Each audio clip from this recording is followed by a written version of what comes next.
कार्यक्रम के पुण्यार्जक हैं श्री कंवरलाल जी महावीर प्रसाद जी, पाटनी, मदनगंज, किशनगढ़, राजस्थान।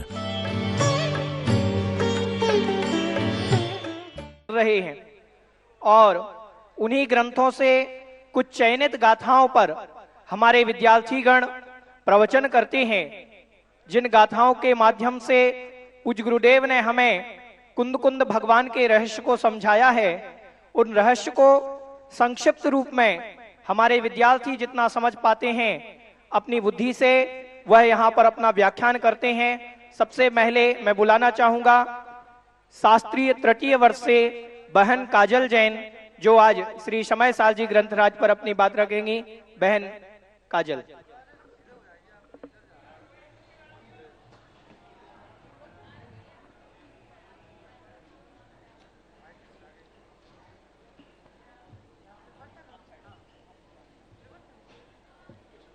आप कर दो।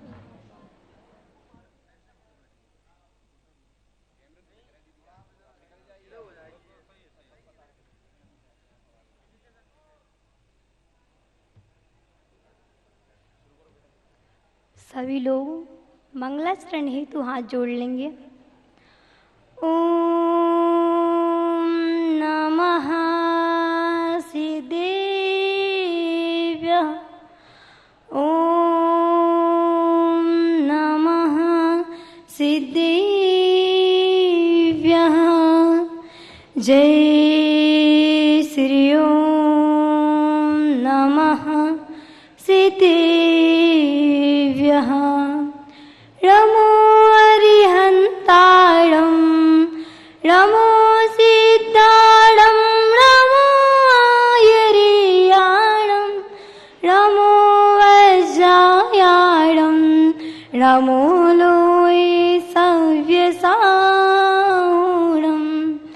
वन्दितु सव्यसिद्धे धुपममलमणोभवं गदिं पत्ते वोक्षामि समयपाहुर्मिणमो सुदकेवलीवैदम्। भाग्योदय के मूल नायक 1008 श्री चंद्र प्रभा भगवान की, संत शिरोमणि आचार्य गुरु 108 श्री विद्यासागर जी महामुनि राज की, वर्तमान आचार्य श्री समय सागर जी महामुनि राज की, मम आस्था के केंद्र बिंदु परमोपकारी निरापक स्वयं मुनि पुंगव 108 श्री सुधासागर जी महामुनि राज की। एक अंधेरे कक्ष में एक अम्मा बैठी हुई थी और अपने वस्त्रों को सिल रही थी। वह अम्मा बस सिल रही अंधेरे कक्ष में, इतने में ही उनकी सुई नीचे गिर जाती है और वह उसको ढूंढने लगती हैं। जब वह सुई ढूंढ रही थी, एक बच्चा उनके पास आया, बोला अम्मा ये क्या कर रही हैं आप? अम्मा कहती हैं कि मैं सुई ढूंढ रही हूँ। बच्चा कहता है, हे अम्मा कैसी मूर्ख हो, आपको सुई प्रकाश में प्राप्त होगी, अंधकार में नहीं। भाई अम्मा प्रकाश की खोज में आगे बढ़ जाती हैं और उस कक्ष से बाहर निकलती हैं, देखती हैं प्रकाश कहाँ है, मैं सुई तो ढूंढ लूं। उन्हें बाहर भी प्रकाश दिखाई नहीं देता है, वह घर से बाहर निकल जाती हैं और देखती हैं प्रकाश है कहाँ, मुझे सुई ढूंढनी है क्योंकि। अब वह बाहर आती हैं और सड़क पर एक उन्हें लाइट दिखती है, वहां पर उजीला था और उस प्रकाश में वह उस सुई को ढूंढने लगती हैं। संपूर्ण रात व्यतीत हो जाती है, परंतु उन्हें वह सुई नहीं मिलती है। इतना क्रोध आता है कि उस क्रोध में आकर के वह वहां पर रूम में आकर बैठ जाती हैं। कहती हैं उस बालक को आने दो और मैं उसको दंड दूंगी कि किस प्रकार वह मेरा आनंद लेता है, मेरा परिहास करता रहता है। वह बालक आता है और अम्मा कहती हैं कि हे मूर्ख, पूरी रात व्यतीत करवा दी, परंतु प्रकाश में भी मुझे सुई प्राप्त नहीं हुई है। वह बालक कहता है, हे अम्मा कैसी मूर्ख हो, जहां पर सुई गिरी है वहां ही प्रकाश करोगे, तब जाकर के वह सुई आपको प्राप्त होगी। अन्यत्र यदि आप वह सुई खोजते रहोगे तो कितना ही प्रकाश रहे वह सुई प्राप्त नहीं हो सकती है। इसी प्रकार अनादि काल से प्रवर्तमान यह जीव अंधकार रूपी अज्ञानी रूपी संसार में भ्रमण करता आ रहा है और यह निश्चित है कि करता रहेगा यदि उसने जीव आदि 7 तत्वों को अच्छे तरीके से नहीं जाना, प्रकाश से, ज्ञान रूपी प्रकाश से नहीं जाना। क्योंकि जीव आदि जो 7 तत्व कहे गए हैं उसमें ही अंतिम में मोक्ष आता है। वह मोक्ष तत्व यदि प्राप्त करना है तो ज्ञान रूपी प्रकाश को जगाना होगा, ज्ञान रूपी प्रकाश से करना होगा। क्योंकि हमारा ये सौभाग्य है कि हम पूज्य गुरुदेव की शरण में रह करके इस मोक्ष अधिकार को समझ रहे हैं, उस मोक्ष रूपी तत्व को प्राप्त करने के लिए उस मार्ग पर आगे बढ़ रहे हैं। लेकिन है कैसा अंधकार। उस अम्मा की भांति आचार्य गुरुदेव विद्यासागर महाराज भी कहते हैं हाइको के माध्यम से, अंधाधुंध यूं महाबंध ना करो, अंधों में अंधो। आचार्य गुरुदेव ने हमें अंधा बोल दिया है। क्यों? क्योंकि हम अज्ञान के माध्यम से घूम रहे हैं और इस संसार रूपी कीचड़ में फंसे हुए हैं। कैसा है यह संसार? कीचड़ के समान यदि नहीं होता तो यहाँ पर हमें दुख प्राप्त ना होते। इस संदर्भ से मुझे एक पहेली याद आती है। 3 पग धरनी धरे एक धरे आकाश, 3 पग धरनी धरे एक धरे आकाश, बिन मेघा बरसा हो बताओ कौन सी बात। आप सभी ने गली के कीचड़ में श्वान को तो देखा ही होगा। जब वह अपने शरीर का विकार विसर्जित करता है तो उसके 3 पैर धरती पर होते हैं, एक आसमान में होता है और बिन मौसम वर्षा हो बताओ कौन सी बात। उसने जैसे ही विकार विसर्जित किया और उसी नाली में पड़ा मूर्छित व्यक्ति, जब उसके मुंह में वह विकार पहुंचता है तो वो कहता है ओह मधुरम मधुरम। क्या बात है, उनके वो श्वान के विकार को मधुरम मधुरम कह रहा है। कैसा अज्ञानी जीव है, विचार कीजिए। ये अज्ञानी है कौन? कौन है ये अज्ञानी? कोई और नहीं है, हम सभी ये अज्ञानी जीव हैं जिसे पूज्य गुरुदेव मोक्ष तत्व का मार्ग बता रहे हैं, मोक्ष की मार्ग प्रशस्त कर रहे हैं। वह अज्ञानी हम ही हैं जो राग देश भाव में मूर्छित हैं और इस संसार रूपी कीचड़ में भ्रमण कर रहे हैं। विचार कीजिए, यह राग द्वेष मोह जिनके कारण हम पंच परावर्तन कर रहे हैं, चारों गतियों में अनादिकाल से भ्रमण कर रहे हैं, ये किस प्रकार के हैं? तो फिर द्रव्य संग्रह जी ग्रंथ में सिद्धांत चक्रवर्ती नेमी चंद्राचार्य कहते हैं, माँ मुझे माँ रज्जय माँ दुस्सय इट्ठ निट्ठ अत्तेसु। क्या कहा? इन राग देश मोह को छोड़ दो, इष्ट और अनिष्ट वस्तुओं में राग द्वेष मोह मत करो, क्योंकि यह किस प्रकार के हैं? सोचिए, कीचड़ रूपी हैं, यही हमें इस कीचड़ में फंसाए हैं, यह छोड़ने योग्य हैं। कल पूज्य गुरुदेव ने कक्षा में बताया था कि सर्वप्रथम हमें अशुद्ध को जानना है, अशुद्धि को जानना है, और यह राग देश भाव हमारे पवन पावत्र पवित्र जो यह आत्मा है उसको अशुद्ध कर रहे हैं अनादिकाल से। अशुद्ध को जानकर फिर शुद्ध में जाना है। यह अशुद्ध जब हम जान लेंगे, अभी हमने जाना है कि राग देश भाव कीचड़ रूपी हैं, इस संसार में भ्रमण करवा रहे हैं, हमें मूर्छित करते हैं, तो इन राग देश भाव को हमने जाना है और यह कैसे हैं, तो ये भी जान लिया कि इनको छोड़ना है, यह त्यागने योग्य हैं। तो हम सभी को जब यह पता चल गया है कि अशुद्ध हैं तो इनको छोड़ना है, त्यागना है, और जब अच्छे तरीके से त्याग दिया है, छोड़ दिया है, तो फिर भाव आता है कि आत्मा शुद्ध है। और जब यह विचार करते हैं तो यह पॉजिटिव थिंकिंग हो जाती है, गुरुदेव ने कल कहा था। और इसी से परे जब यह विचार कर लिया, यह पॉजिटिव थिंकिंग आ गई है, तो हमारा सौभाग्य देखिए, जिस मोक्ष मार्ग में का उपदेश स्वयं गुरु अपने मुखारविंद से दे रहे हैं, उस मोक्ष मार्ग में आगे बढ़ने के लिए हम वह मोक्ष अधिकार समय सार जी में पढ़ रहे हैं, तो उसमें क्या करना है? गुरुदेव ने कहा था पावर थिंकिंग। इस मोक्ष अधिकार में हमें पावर थिंकिंग दिखानी है, तब जाकर के हमारा यह समय सार सिर पढ़ना सार्थक होगा। हमारा गुरुदेव ने हमें जो गुरुदेव ने अमूल्य समय दिया है वह हमारा सार्थक हो पाएगा। इसलिए हमें पावर थिंकिंग करनी है मोक्ष अधिकार में, तभी जाकर हम अपना कल्याण कर पाएंगे, शुद्ध आत्मा को जान पाएंगे। मैं अपने जीवन में सर्वाधिक प्रसन्न जब हुई थी जब मेरा श्रवण संस्कृति संस्थान में चयन हुआ था, क्योंकि यह श्रवण संस्कृति संस्थान पूज्य गुरुदेव की ही एक शाखा है जो इनके आशीर्वाद से वहां पर खुला हुआ है, जहां धर्म की गंगा निरंतर बह रही है। और सौभाग्य तो मेरा जब रहा जब मैं अपने निवास स्थान भोपाल में शिविर लगाने का सौभाग्य मिला। वहां पर पाठशाला पढ़ाकर आ रही थी, तो वहां पर जब मैं कक्षा से बाहर आई, वहां पर मेरी साथ की बहन ने मुझसे कहा, दीदी आप एक बात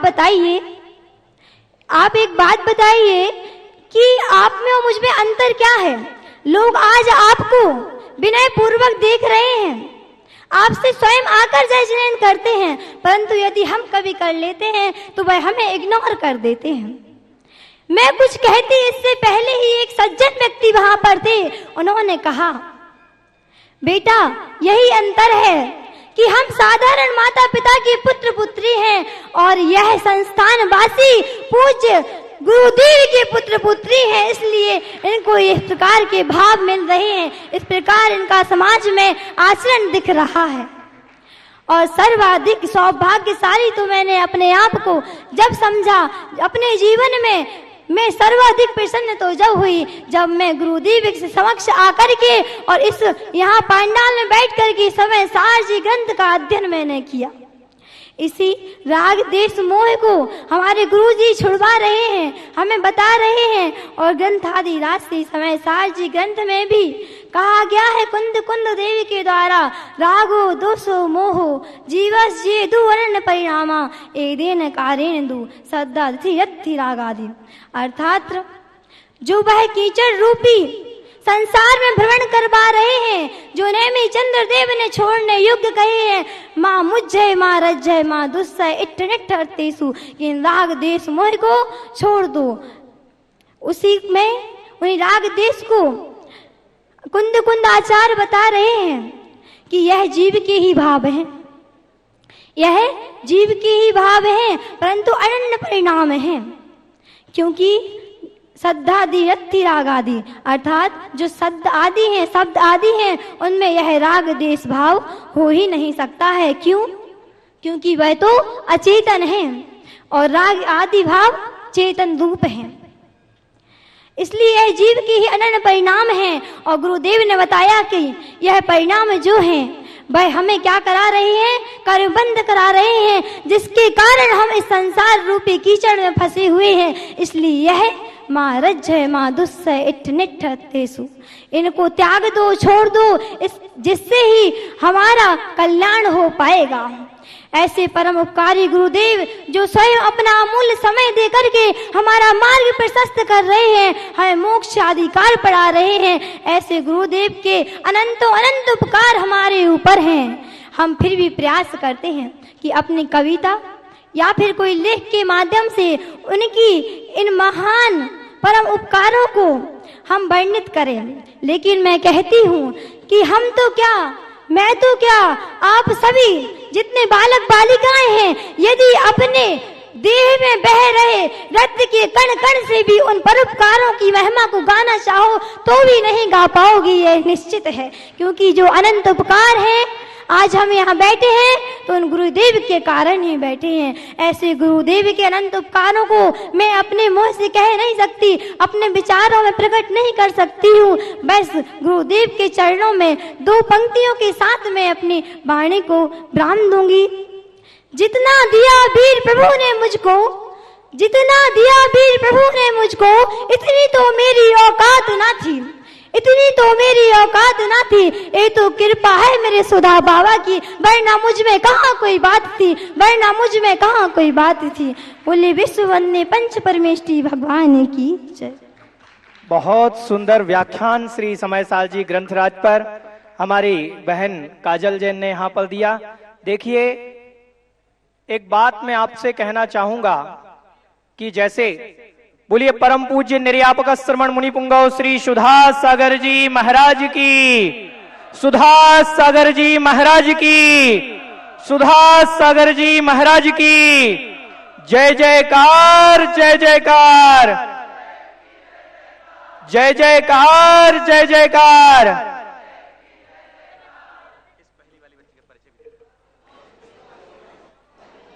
महाराज श्री अभी इस बहन ने श्री समय साल जी ग्रंथराज की एक गाथा पर अपना व्याख्यान दिया और इतनी सरल भाषा में उसको व्याख्यान को प्रस्तुत किया, निश्चित रूप से सराहनीय है। और हे गुरुदेव, मैं तो कहता हूं कि जिस प्रकार बचपन में माता पिता हमें बोलना सिखाते हैं, लेकिन समय साल जी वो कभी नहीं सिखा पाए। समय साल जी को बोलना, समय साल जी का व्याख्यान करना गुरुदेव आपके मुखारविंद से सीखा है। इसीलिए समय सार सिखाने वाले हमारे माता पिता तो आप ही हैं। ऐसे परमोपकारी गुरुदेव की अनुकंपा से हम यहाँ पर श्री समय साल जी ग्रंथराज को सीख रहे हैं। अब अग्रिम वक्ता के रूप में हम श्रमण संस्कृति संस्थान के तृतीय वर्ष के छात्र विद्वान अंशु भैया को बुलाना चाहेंगे।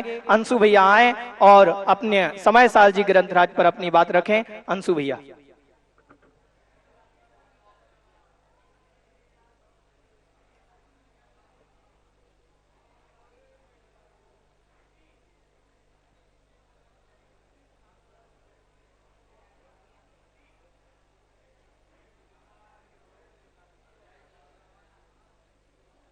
लोग हाथों को जोड़ लेवे। जय श्री ओम नमः सिद्धेभ्य, जय श्री ओम नमः सिद्धेभ्य, जय श्री ओम नमः सिद्धेभ्य। णमो अरिहन्ताणं णमो सिद्धाणं णमो आयर्याणं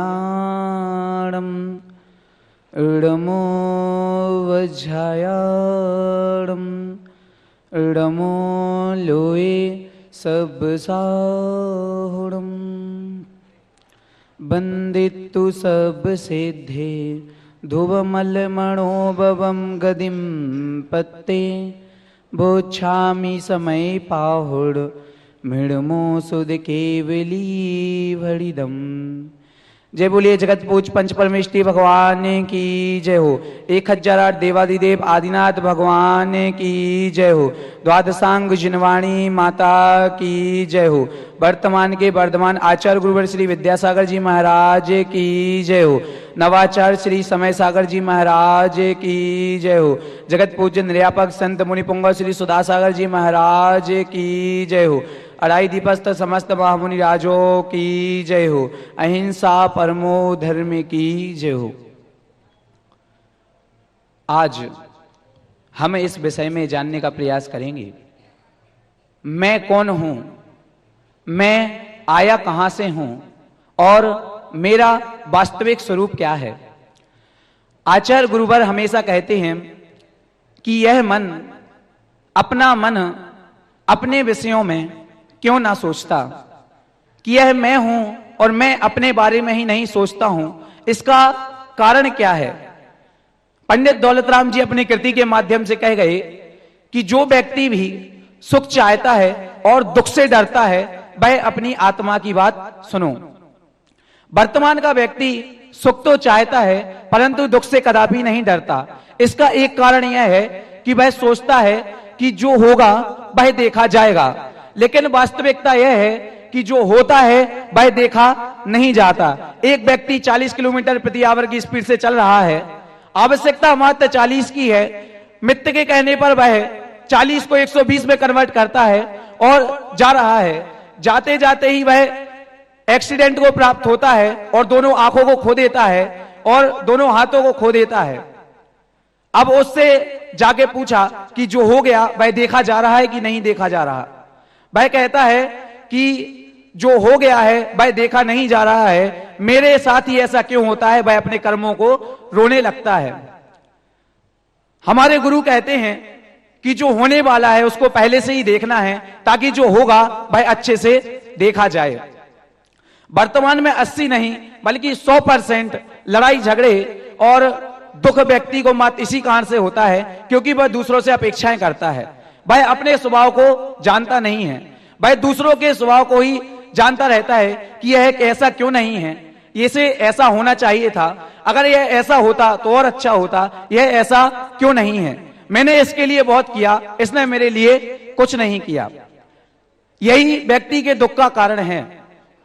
मैं क्या हूं, मेरा स्वभाव क्या है, कि who I am and what do I consider my self, कि अब तक मैंने अपने आप को क्या मान रखा है और वास्तविक स्वरूप मेरा क्या है। आचार्य कुंद कुंद समय सार में क्या कहते हैं 43 नंबर की गाथा के माध्यम से कि अयमिखो कलु शुद्धो दंसन नाणमयु सदा रूपी रवि यत्तिमज्ज किंचवी अर्णम परमाणु मित्तम पिए, कि मेरा स्वभाव अयमिखो कलु शुद्धो, मेरा स्वभाव मात्र शुद्ध रूप है और अर्णम परमाणु मित्तम पिए, दर्शन ज्ञान के अलावा अन्न मात्र भी मेरा नहीं है। परमाणु जिसका कोई दूसरा अणु नहीं किया जा सकता, जिसका कोई दूसरा टुकड़ा नहीं किया जा सकता, वह भी मेरा नहीं है, मेरा मात्र ज्ञान दर्शन है। गाथा नंबर 320 की समय सार की गाथा नंबर 320 में क्या कहते हैं कि परिणाय गेतप्पो जो दट्ठासु हम तो निश्चय तो अब शेषा जे भावा ते मज्जम परेति ना दब्बा, कि मात्र जो दर्शन वाला हूं वो मैं हूं। 321 नंबर की गाथा में कहते हैं कि परिणाय गेतप्पो जो दट्ठा जो राधा सु हम तो निश्चय तो अब शेषा जे भावा ते मज्जम परेति ना दब्बा, कि मात्र ज्ञान वाला मैं हूं, उसके अलावा मेरा स्वरूप कुछ नहीं है। पंचास्तिका की गाथा नंबर 40 में आचार्य गुरुवर क्या कहते हैं कि जो ज्ञान और दर्शन उपयोग से सहित जीव है उसके अलावा मैं कुछ नहीं हूं, मात्र शुद्ध स्वरूप वाला हूं। परमात्मा प्रकाश की गाथा नंबर 51 में गुरुदेव क्या कहते हैं कि मैं सर्वव्यापी हूं, मैं मात्र शुद्ध आत्मा हूं। परमात्मा प्रकाश की गाथा नंबर 105 में गुरु कहते हैं कि मेरा स्वभाव मात्र ज्ञान वाला है, व्यवहार नय से तो मैं संकोच विस्तार वाला हूं और निश्चय नय से मैं मात्र लोक प्रमाण वाला हूं। एक व्यक्ति पिता भी होता है, एक व्यक्ति भाई पुत्र भी होता है, एक व्यक्ति भाई पति भी होता है, एक व्यक्ति भाई किसी का पुत्र भी हुआ करता है, किसी का मामा भी हुआ करता है, किसी का चाचा, किसी का भतीजा, किसी का भांजा भी हुआ करता है। इसी को स्याद्वात कहते हैं। अनेक गुण जिसमें समाहित है ऐसा आत्मा, किसी ने ज्ञान वाला आत्मा कहा, किसी ने दर्शन वाला आत्मा कहा, किसी ने लोक व्याप्त वाला आत्मा कहा। अनेक गुण आत्मा में होने के कारण अनेक विवक्षा से जो कथन किया जाता है उसको स्याद्वात कहा जाता है। व्यक्ति को सामने से देखा तो कहा जैसा सामने से दिख रहा है वैसा व्यक्ति है, दाएं से देखा, बाएं से देखा, आजू से देखा, बाजू से देखा, जितनी दिशाओं से देखा उतनी दिशाओं से व्यक्ति देखने में आया। मैं कहना चाहता हूं जो व्यक्ति मात्र एक पक्ष को मानकर उसी को सर्वथा सिद्ध मान लेते हैं उनसे कहना चाहता हूं गुरुवर की भाषा में कि निज चैतन्य सदन में रहकर, निज चैतन्य सदन में रहकर निज चैतन्य को गाना सीखो, कि निज चैतन्य सदन में रहकर निज चैतन्य को गाना सीखो। एक नहीं दोनों आंखों से जिनवाणी को पढ़ना सीखो, कि मात्र एक नहीं दोनों आंखों से, कि निश्चय मात्र नहीं बल्कि व्यवहार को ही अपनाओ। अगर कोई व्यक्ति मात्र 320 नंबर की गाथा को अग्निगत करे और माने कि मात्र जो दर्शन वाला है वही आत्मा है तो मैं मिथ्यात्व को प्राप्त हो जाएगा। आत्मा का स्वरूप कैसा नहीं है। मोक्ष पहाड़ भाव पहाड़ की गाथा नंबर 64 में गुरुदेव क्या कहते हैं कि न रस वाला है, न रूप वाला है, न जिसका कोई आकार है, न जिसको कोई स्पर्श कर सकता है, न जिसका कोई स्वाद ले सकता है, न जिसका कोई शब्द के द्वारा वर्णन कर सकता है। मात्र ज्ञान दर्शन वाला, मात्र चेतन स्वरूप वह आत्मा है। समय सार की गाथा नंबर 55 से 60 के बीच मात्र यही वर्णन करते हैं कि ना जिसको कोई पकड़ सकता है, न जिसको कोई जकड़ सकता है, न रूप वाला, न रस वाला, न गंध वाला, न संस्थान, न सहनन, न आदि है, न अंत है, न जिसको कोई काबू कर सकता है, न जिसको कोई पकड़ सकता है, वह आत्मा है। आत्मा को प्राप्त कौन कर सकता है। समय सार की गाथा नंबर 360 में आचार्य गुरुवर क्या कहते हैं कि इस आत्मा को ज्ञान के द्वारा ही पकड़ा जा सकता है, कोई सामान्य व्यक्ति इसको पकड़ नहीं सकता। अगर उदाहरण देखना है कि आत्मा कौन पकड़ सकता है, तो जरा मेरे ऊपर जो गुरुदेव विराजमान है उनको देखिए कि जिन्होंने अपनी आत्मा को पकड़ रखा है कि मेरा आत्मा किस स्वभाव को धारण किए हुए है। इस आत्मा को मात्र एक तरीके से पकड़ा जा सकता है और उसी से मोक्ष की प्राप्ति की जा सकती है। गाथा नंबर समय सार की 316 में कहते हैं कि भेद विज्ञान एक ऐसी वस्तु है जिसके द्वारा आत्मा को पकड़ा जा सकता है। भाई भेद विज्ञान कैसा होना चाहिए? विज्ञान अर्थात जो सत्य ज्ञान है, भेद आत्मा और शरीर में भेद करना, उसके द्वारा ही उस विज्ञान को पकड़ा जा सकता है, उसके द्वारा ही उस आत्मा को पकड़ा जा सकता है। भाई विज्ञान कैसा होना चाहिए? बोध पावर की गाथा नंबर 23 में कहते हैं कि उस आत्मा को कैसे पकड़ा जा सकता है। भाई भेद विज्ञान कैसा है? तो जिसने मति ज्ञान को अपना धनुष बनाया हो और श्रुत ज्ञान को उसकी डोरी बनाई हो और रत्नात्रय को साध कर परमार्थ की ओर निशाना मारा हो, भाई उस भेद विज्ञान को प्राप्त कर सकता है। भाई उस भेद विज्ञान के द्वारा आत्मा को प्राप्त कर सकता है।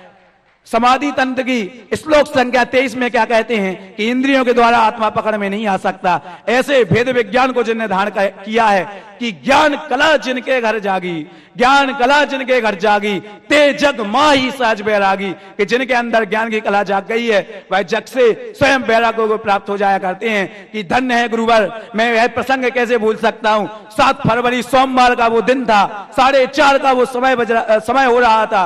गुरुदेव श्री 500 किलोमीटर का विहार करते हुए दमोह की नगरी कुंडलपुर में पहुंचते हैं और उस व्यक्तित्व को देखते हैं, उन गुरुवर को देखते हैं जिनने मुझे अपना सम्मान करना सिखाया। गुरुदेव अन्य गुरु हमें धन कमाना सिखाते होंगे, अन्य गुरु हमें ज्ञान की कैसे प्राप्त करते हैं, हमारे गुरु हमें अपना सम्मान करना सिखाते हैं कि तुम एक बार अपनी आत्मा में तो लीन हो जाओ, उसके बाद तुम्हें दूसरों का सम्मान करने की आवश्यकता नहीं होगी। ना तुम्हें किसी चीज का घमंड रह जाएगा, ना तुम्हें किसी चीज की पद की लालसा रह जाएगी, तुम दूसरों का सम्मान स्वयं करोगे। गुरुदेव श्री जैसे ही आचार्य गुरुवर को निहारते हैं और निहारते निहारते उनके चरणों में नतमस्तक हो जाते हैं। ना कलश की आवश्यकता पड़ती है, ना किसी जल की आवश्यकता पड़ती है, मात्र आंखों की अश्रु धारा से ही जो उनके चरणों में पद प्रक्षालन कर देते हैं कि धन्य है ऐसे गुरुवर जिनने मुझे अपना सम्मान करना सिखाया। हे गुरुवर, मैं आपके चरणों में भी यही कहना चाहता हूं, न समस्त संस्थान बल्कि समस्त भारतवर्ष आपसे मात्र इतना ही मांगता है कि गुरुवर वास्तविक रूप में आप हमें आत्मा की निधि तो दे रहे हैं समय सार के माध्यम से, चौमासे के माध्यम से, कि यह जो महल दिख रहा है आपको, यह जो सिंहासन दिख रहा है, वास्तविक रूप में सिंहासन से गुरु की शोभा नहीं है,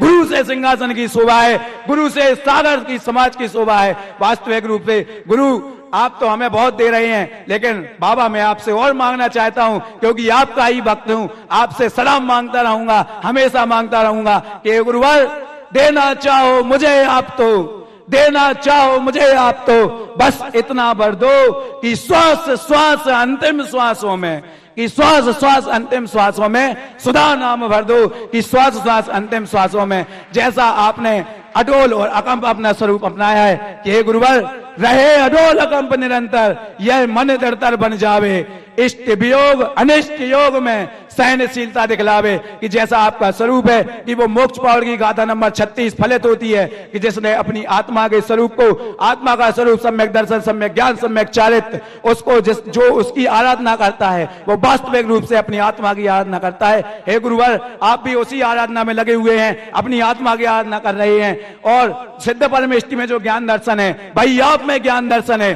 भाई हम में ज्ञान दर्शन है। हे गुरुवर, आप अपने ज्ञान दर्शन की आराधना कर रहे हैं, हम आपकी आराधना करने के कारण हृदय के एक क्षेत्र में आपकी ही नहीं बल्कि हम अपनी भी आत्मा की आराधना कर रहे हैं। हे गुरुवर, आप अपने बालक बालिकाओं को, इस समस्त भारतवर्ष को मैं कहना चाहूंगा, इस संस्थान के छात्र छात्राओं को यहाँ संसार में अकेले मत छोड़ जाना गुरुवर, कि संसार में सबको देखा है, निज आपको ना देखा, और जब देखा निज आपको फिर मैंने संसार को नहीं देखा गुरुवर, कि आप अकेले अकेले मोक्ष मत जाना गुरुवर, हमारा भी हाथ पकड़ के जैसे आप शिक्षा देते जा रहे हैं वैसे ही हमारा हाथ पकड़ के हमें भी उस मोक्ष सुख में ले जाना गुरुवर, कि हे गुरुवर तब पादौ मम हृदय तम पदद्वय लीनम तिष्ठतु सुधा तावत यावत निर्वाण संप्राप्ति, कि जब तक मुझे निर्माण की संप्राप्ति ना हो जाए गुरुवर तब तक आप मेरा हाथ नहीं छोड़ना। कि हे गुरुवर, न केवल इस भारतवर्ष को, न केवल सागर समाज को, न केवल श्रमण संस्कृति संस्थान को, न केवल समूचे विश्व को, न केवल तीनों लोक को, समस्त जगत को आप पे गर्व है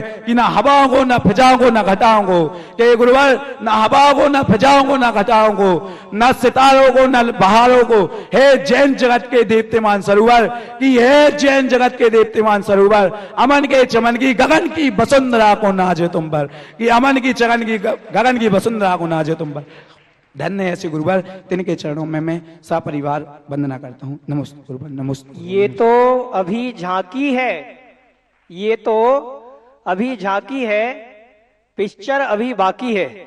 ये तो हमारे गुरुदेव शुरुआत में ये छोटे छोटे बच्चे ये झांकी के रूप में आप देख रहे हैं, छोटी छोटी सी बात लेकर के समय सार जी के ग्रंथराज का रहस्य को लेकर के कैसे गुरु को जोड़ रहे हैं और समय सार में गुरु को यहाँ पर उद्घाटित कर रहे हैं। मैं कहना चाहूंगा, जब जब गुरुवर समय सार के, जब जब गुरुवर समय सार के गूढ़ रहस्य खोलते हैं, जब जब गुरुवर समय सार के गूढ़ रहस्य खोलते हैं, तब तब बच्चे गुरु सामने समय सार को बोलते हैं, तब तब बच्चे गुरु सामने समय सार को बोलते हैं। ऐसे परम उपकारी गुरुदेव की अनुकंपा से, हमारे छात्र विद्वान पूज्य गुरुदेव की आशीष अनुकंपा से यहाँ पर श्री समय सार जी ग्रंथराज का अध्ययन कर रहे हैं। आगे के संचालन के लिए मैं भैया को बुलाना चाहूंगा। भैया बोले तीर्थ चक्रवर्ती जगत पूज्य निर्यापक श्रमण मुनिवर श्री सुधा सागर जी महामुनिराज जी की। बंधुओं, ये जो हमारे सांगानेर के विद्वती हैं, विदुषी हैं, ये तो धन्य हो रहे हैं पूज्य गुरुदेव के परम आशीष को प्राप्त करके। हम सब लोग सागरवासी और जो लाइव भी देख रहे हैं, कल शाम का दृश्य भी जिन महानुभावों ने देखा है। मैं यहां से घर जा रहा था, घर जाने के पूर्व मुझसे लोग पूछने लगे कि यार सही में सुना रहे थे गुरुजी, सही में पूछ रहे थे, और वो बता रहे थे कि उन्होंने बोला 458, और गुरुजी के 458 बोलने के साथ ही वो गाथा प्रारंभ हो गई। इतनी महान गुरु के ये हमारे महान जो हमारे छात्र छात्राएं हैं, हम इन सबको पुनः नवन निवेदित कर रहे हैं कि आपकी धन्य है क्षय समलब्धि। और हमारे बीच जो इस शिविर के पुण्यार्जक हैं, श्री समय सार प्रशिक्षण शिविर के पुण्यार्जक परिवार हमारे बीच पधारा है, जिन्होंने इस कार्यक्रम को पुण्यार्जक करने का सौभाग्य प्राप्त किया है। ऐसे पुण्यार्जक परिवार श्रीमान दिनेश कुमार जी, कमलेश जी, संजय जी, मोनू जी, रोहित जी, राहुल जी, विवेक जी, रजनी जी, सीमा जी, शुभम जी, रीनू जैन जी, सौरभ जैन जी, आयुषी जैन जी, मानसी जैन जी, सौरभी, विभूति, साक्षी, समस्त पायल वाला परिवार, सागर परिवार ने यह सौभाग्य प्राप्त किया है पुण्यार्जक करने का। जोरदार कलदन ध्वनि से हम इनके मंगल भावों की अनुमोदना करते हैं। आए पूज्य गुरुदेव से आशीर्वाद प्राप्त करें। और हमारी कमेटी आपका यहां सम्मान कर रही है। हमारे यशस्वी महामंत्री परम आदरणीय श्रीमान राजकुमार जी मीनी, परम आदरणीय उत्तम जी कक्का जी, और आज के हमारे जो कोटा वाले महानुभाव हैं, जो आज हमारे श्रावक श्रेष्ठी हैं, वो भी आए और आज हमारे पुण्यार्जक परिवार का यहां सम्मान करेंगे। आइए। गुरुवर, जब कक्ष में शिविर पुण्यार्जक बनने की चर्चा चल रही थी तो संजय भैया आए, बोले मनोज भैया हमें पुण्यार्जक तो बनना है, लेकिन समय सार प्रशिक्षण शिविर का ही बनना है। हमने बोला ऐसा क्यों? बोले पिछली बार जब आगरा में समय सार प्रशिक्षण शिविर लगा था और जब ने हमने लगातार छोटे छोटे बच्चों को, ने छोटे छोटे बच्चे शब्द कहा, छोटे छोटे बच्चों और बच्चियों को, हमने कहा विद्वान और विदुषियों को, बोले नहीं हम तो छोटे छोटे बच्चे देखा था, उनको समय सार की गाथाएं बोलते हुए देखा तो हमारे आंखों से सतत अश्रुधारा बह रही थी। और कल भी इनके जो बड़े भैया हैं जो उदासीन आश्रम में आदरणीय सारा काम देखते हैं, उनके आंखों से यहां से समय सार की गाथा निकल रही थी, यहां से अष्टपहड़ की गाथा निकल रही थी। उनकी दोनों आंखों से झरझर के प्रसन्नता के आंसू बह रहे थे कि देख रहे थे कि इतने छोटे छोटे बच्चे किस प्रकार से अष्टपहड़ की गाथाएं, समय सार की गाथाएं वो बड़े सस्वर वाचन कर रहे हैं। ऐसा ये परिवार जिन्होंने यह सौभाग्य प्राप्त किया है समय सार प्रशिक्षण शिविर का पुण्यार्जक बनने का, हम इनके दान की कोटि कोटि अनुमोदना तो करते ही हैं, साथ ही साथ सभी बच्चों से बच्चियों से हम अनुरोध करते हैं कि ताली बजा करके इनके दान की अनुमोदना करें। यह एक ऐसा परिवार है जो गुरु भक्त परिवार तो है ही, और बहुत समय से गुरुवर आपसे जुड़ा हुआ है। जब से चातुर्मास हुआ है तब से नहीं, जब से आपका कुंडलपुर से बिहार हुआ है तब से हम संजय भैया को देख रहे हैं, आपसे जुड़े हुए हैं। इनके चारों भाई, पूरा परिवार आज यहाँ आया हुआ है, और हमारी जो सुधामय पावन वर्षा युग समिति है वह उनके सम्मान कर रही है। हमारे यशस्वी अध्यक्ष माननीय राजकुमार जी मिनी, हमारे आदरणीय काका जी उत्तम चंद जी काका, विधवासन वाला परिवार, और हमारे कोटा वाला जो सेवक सृष्टि परिवार है वह उनका सम्मान कर रहा है। साथ ही साथ महिला वर्ग का भी सम्मान कर रहे हैं। सम्मान की श्रृंखला को हम यही विराम देते हैं और गुरुवर के चरणों में नमोस्तु करते हुए, त्रिवार नमोस्तु करते हुए निवेदित करते हैं कि हे गुरुवर, अपनी अमृतमयी वाणी से हम सबको कृतार्थ करें। आज इस उपलक्ष्य में 2 भक्ति कलश भी आए हैं। पिडार मियां केसरीमल जी, छगनलाल जी परतापुर, मैना देवी केसरीमल जी, पर्व मनीष, प्रियंका, रवि, करिश्मा, नीलिशा, दिनेश जी परतापुर बांसवाड़ा, इन्होंने भक्ति कलश स्थापित करने का सौभाग्य प्राप्त किया है। साथ ही साथ लक्ष्मीलाल जी, छगनलाल जी, निशा, शांति देवी, दीपेश, रैनी, देवम, इन्होंने भी भक्ति कलश, परतापुर वाला परिवार, इन्होंने भी भक्ति कलश स्थापित करने का सौभाग्य प्राप्त किया है। हम दोनों के पुण्य की भूरी भूरी अनुमोदना करते हैं। हे गुरुवर, नमोस्तु नमोस्तु नमोस्तु। जय श्री ओम नमः सिद्धेभ्यः। जय श्री ओम नमः सिद्धेभ्यः। पंच परमेष्ठी भगवान की, आचार्य श्री गुरुवर कुंद महाराज की, आचार्य श्री गुरुवर विद्यासागर महाराज की, तीर्थ चक्रवर्ती जगत पूज्य निर्यापक श्रमण मुनिवर श्री सुधा सागर जी महामुनिराज की, पूज्य मुनि संघ की।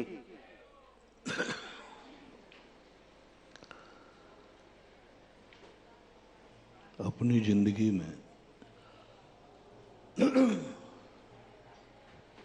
3 लक्ष्य बनाना चाहिए। पहला लक्ष्य वह जो हमें प्राप्त करना है, जो ध्यातव्य है, जो भावना के योग्य है। दूसरा लक्ष्य वह जो हम प्राप्त कर सकते हैं। तीसरा लक्ष्य जो हमें प्राप्त है। ये 3 बातों पर विचार करना है। समय सार ग्रंथराज पूज्य कुंद स्वामी ने जो लिखा,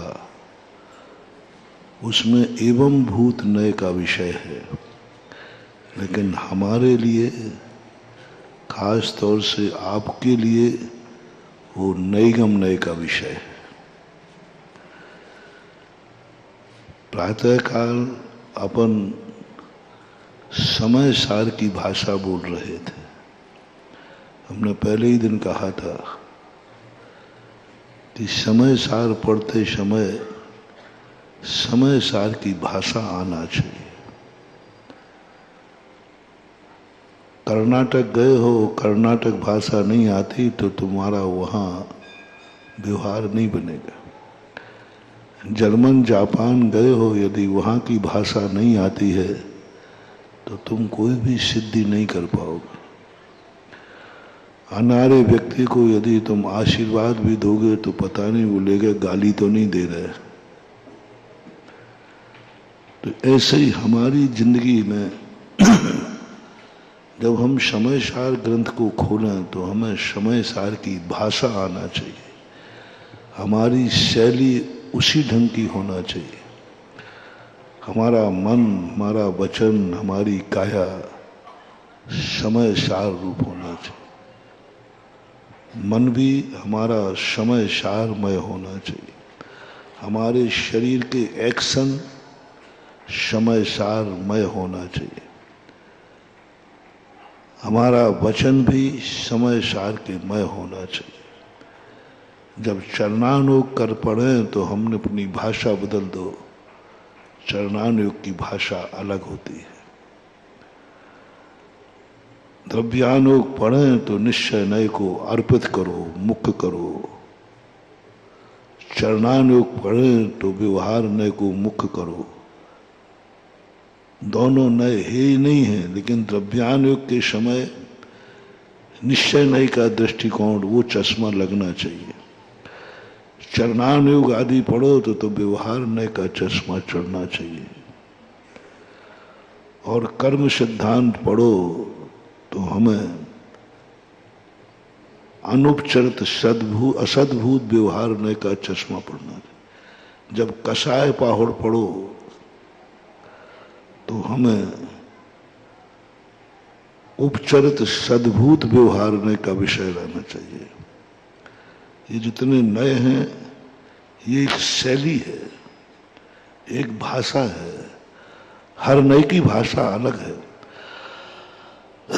हर नए की शैली अलग है, हर नए की अर्थ क्रिया अलग है, हर नए का प्रयोजन अलग है, हर नए का साध्य भी अलग है और साधन भी अलग है।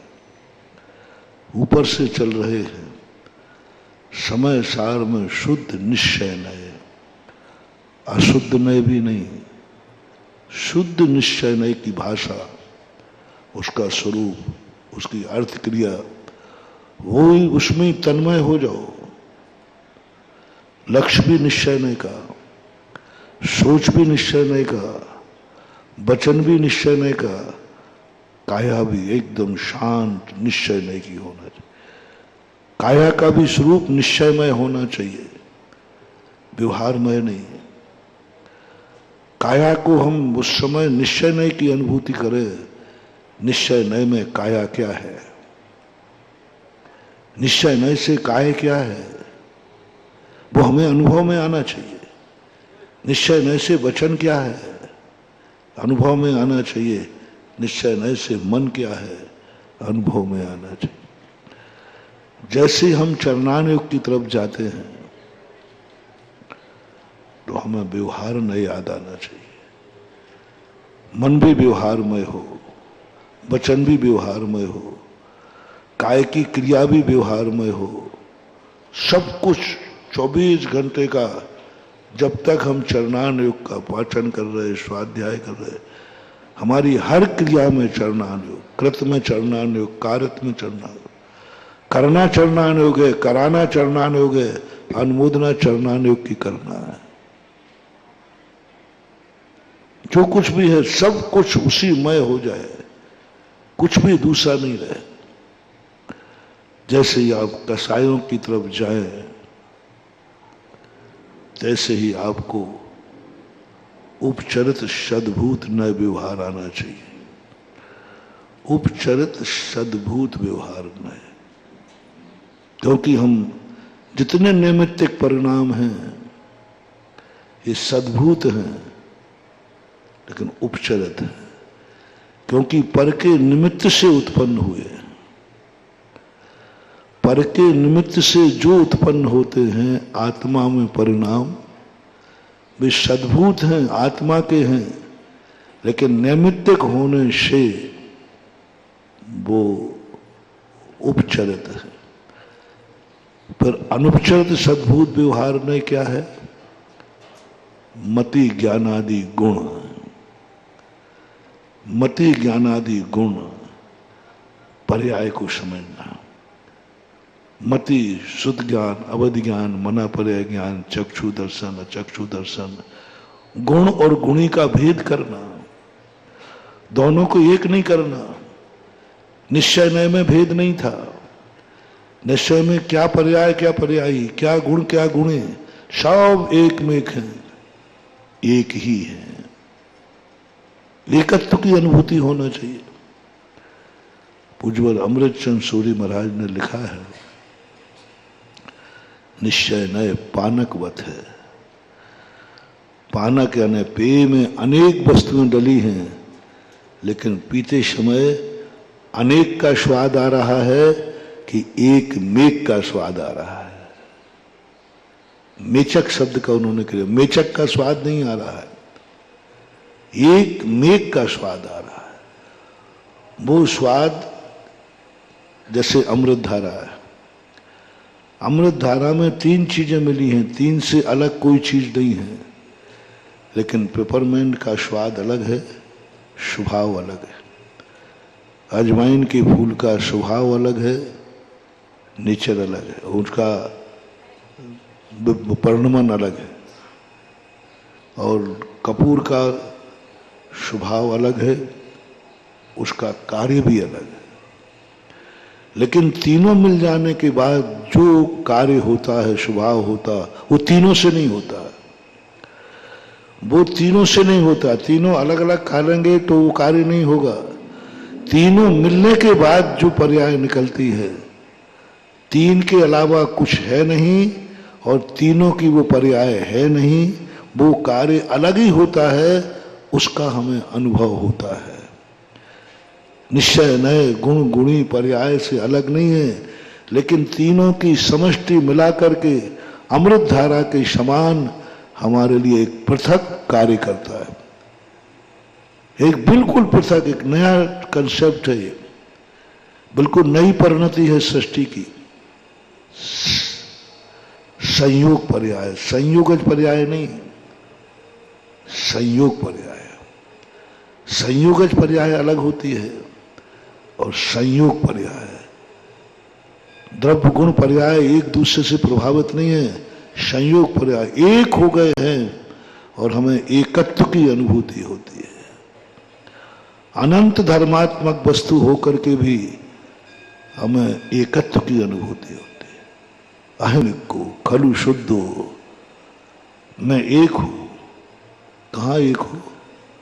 अनंत गुण है, अनंत पर्याय हैं, द्रव्य के अनंत अविभागी प्रतिच्छेद हैं। एक कहाँ हो?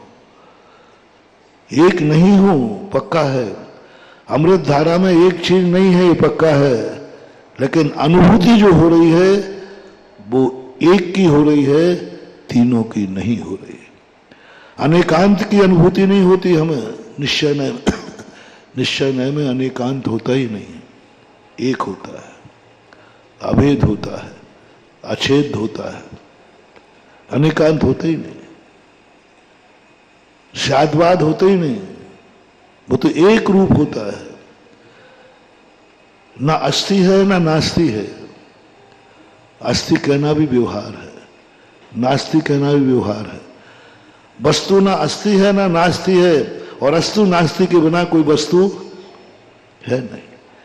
जैसे तीनों के बिना अमृत धारा है नहीं, लेकिन अमृत धारा ना पेपरमेंट है, ना अजवाइन का फूल है, ना कपूर है, कुछ अलग चीज है।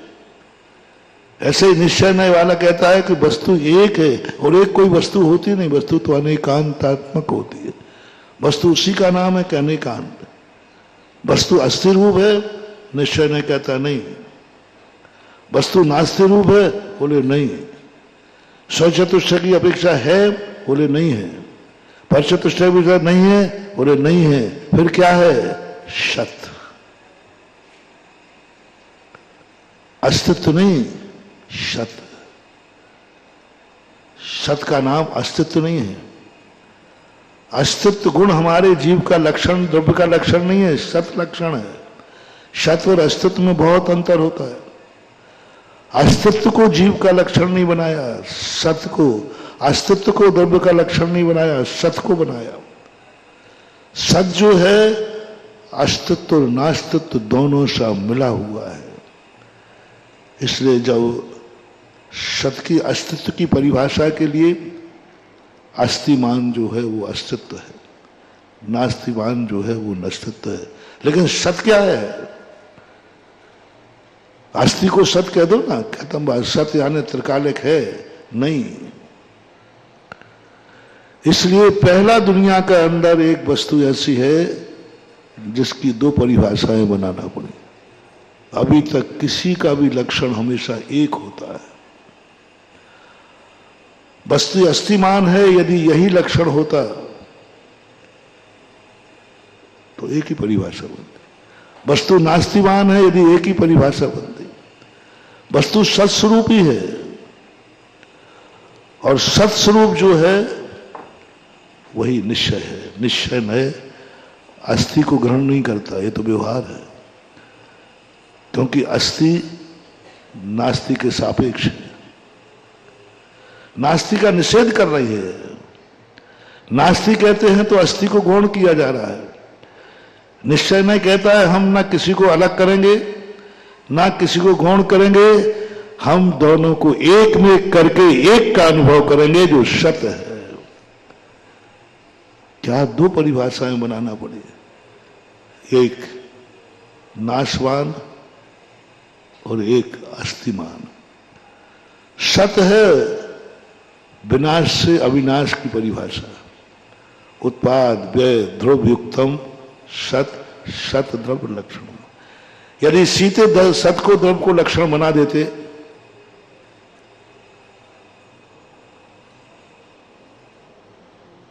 तो सांख्य मत आ जाता।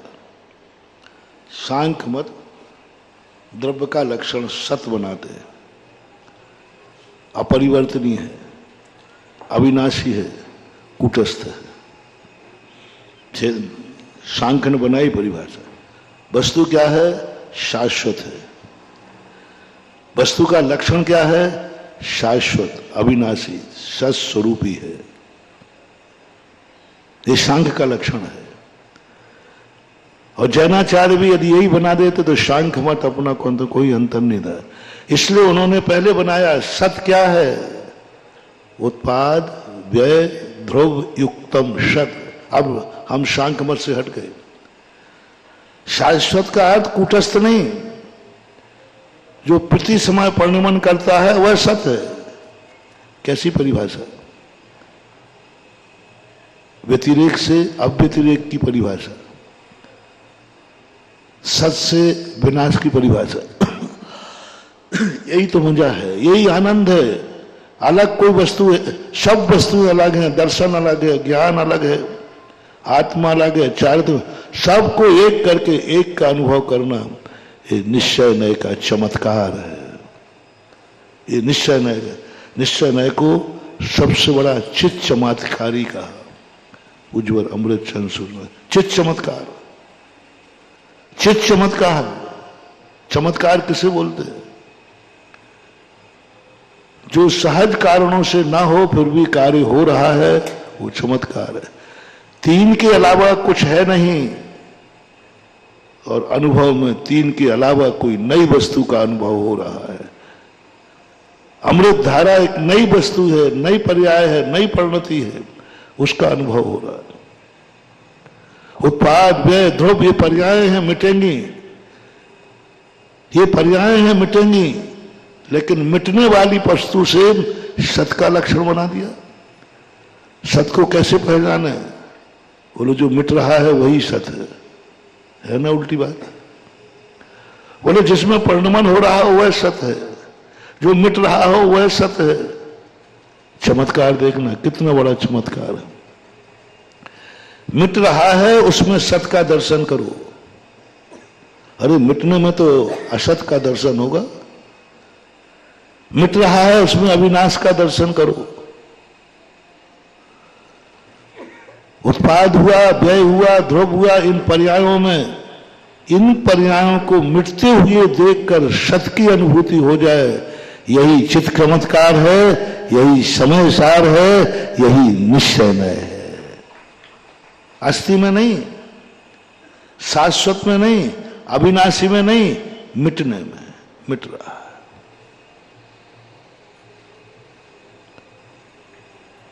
जैसे कल हमने कहा था, तुम मर रहे हो और तुम्हें आनंद आना चाहिए अमरता का। चमत्कार, चमत्कार। क्रिया क्या हो रही है? मरने की। अनुभूति क्या हो रही है? अमरता की। आदिनाथ को यही वैराग्य हुआ। जितने महापुरुषों को वैराग्य हुआ अविनाशी वस्तु से नहीं हुआ, नाशवान वस्तु को हुआ। कैसी चीज है? जितने तीर्थंकरों को वैराग्य हुआ किसी अच्छी वस्तु को देख के नहीं हुआ, शाश्वत वस्तु को देख के नहीं हुआ, भगवान को देख के नहीं हुआ, मेरू को देख के नहीं हुआ, कृत्रिम चैत्यालय को देख के नहीं हुआ, आकाश के तारे देख के नहीं हुआ, शाश्वत किसी वस्तु को देख के नहीं हुआ। शाश्वत का ज्ञान शाश्वत से होना चाहिए। सत का ज्ञान सत से होना चाहिए, अविनाशी का ज्ञान अविनाशी से होना चाहिए। लेकिन जितने तीर्थंकरों को वैराग हुआ सब नाशवान वस्तु से हुए, तारों से नहीं हुआ, तारा टूटने से हुआ है। तारों को देखकर आज तक किसी तीर्थंकर को वैराग्य नहीं हुआ, तारा टूटने से वैराग्य हुआ। बादलों से वैराग्य नहीं हुआ, बादलों के विघटन से वैराग्य हुआ। काले बाल देखकर वैराग्य नहीं हुआ, क्या देखे हुआ? सफेद बाल देखे परिवर्तन।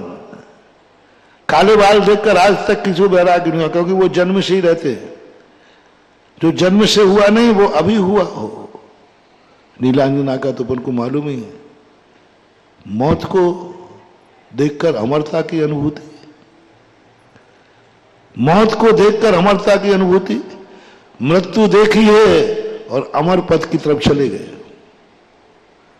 देखा मौत है और रास्ता पकड़ लिया अमर पद का। ये रास्ता तुम्हें किसने दिखाया? इस मौत ने दिखाया। क्या लक्षण उल्टा है। भगवान से पूछो, भगवान आपको ये अमरता का रास्ता कैसे दिखा? किसने दिखाया? बोले इस मौत ने दिखाया। मौत ने अमरता का लक्षण दिखा दिया। यही चमत्कार है। मौत देख करके तो मौत का भय होता है, आज ये मरा कल मैं मरूंगा। ओह क्या बात है महानुभाव। 12 भावना नहीं है यहां, ये समय सार है। 12 भावना नहीं है। 12 भावना में तो क्या कहते हैं? राजा राणा छत्रपति हथियन के अश्वार, मरना सबको एक दिन अपनी अपनी बार। मौत को देखकर हमें मौत की अनुभूति होती है, कल मैं भी मरूंगा, कल मैं भी मरूंगा। ये मात्र भावना है। यह 12 भावना, कल मैं भी मरूंगा। आज ये किसी दुखी को देखकर भाव आ जाए, कल मैं भी दुखी हो सकता हूं। किसी दिवालिया को देख के भाव जाए, कल मैं भी दिवालिया होता हूं। किसी एक्सीडेंटल केस को देख के आ जाए, कल मेरा भी हो सकता है। जो दुर्घटना देखो उस दुर्घटना से भयभीत आ जाए, कल मैं भी मरूंगा। अभी तुम्हें समय सार नहीं आ सकता। मौत को देखकर मौत की अनुभूति, दुख को देखकर दुख की अनुभूति, रागी को देखकर रागी की अनुभूति, राग की अनुभूति, द्वेषी को देखकर द्वेष की अनुभूति, प्रतिकूल वातावरण को होने पर क्रोध की अनुभूति, मान की, माया की, लोभ की, ये सारी जैसा देखा वैसा अनुभूति, जैसा देखा वैसी अनुभूति। पापी देखा पाप की अनुभूति, पुण्यात्मा देखा पुण्यात्मा की अनुभूति, डाकू देखा डाकू की अनुभूति, साधु देखा साधु की अनुभूति। जो जैसा घटित हो रहा है वैसा अनुभूत करना, यानी ज्ञेयाकार होना है। ज्ञान का ज्ञेयाकार होना ही तो संसार है। ज्ञान का ज्ञेयाकार होना ही संसार है और ज्ञेय का ज्ञानाकार होना ही परमार्थ है।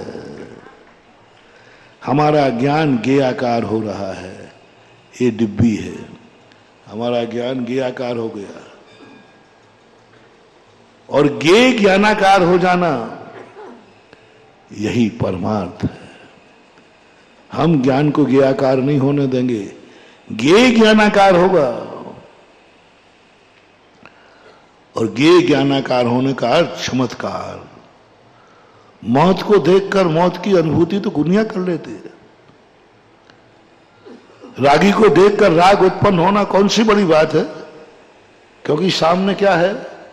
राग है। राग को देखकर राग हो गया, द्वेष को देखकर द्वेष हो गया। कौन नहीं करता? सब करते हैं, सबके भाव होते हैं।